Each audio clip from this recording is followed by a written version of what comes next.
लेकिन 1 सेकंड। अबे वो देख ट्रेन आ गई, चल जल्दी।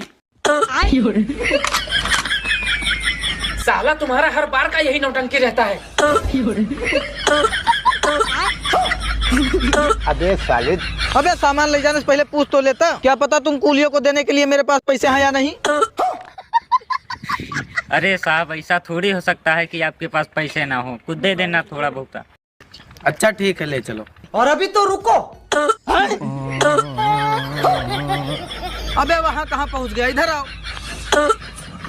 साले तू यार तुम्हारी खांसी देख के तो हम डर जाते हैं कि कहीं हमारा सामान लेके ना भाग जाओ तुम। अरे नहीं साहब, चोर नहीं हैं हम, मेहनत की रोटी खाते हैं। अच्छा क्लाइमैक्स अभी बाकी।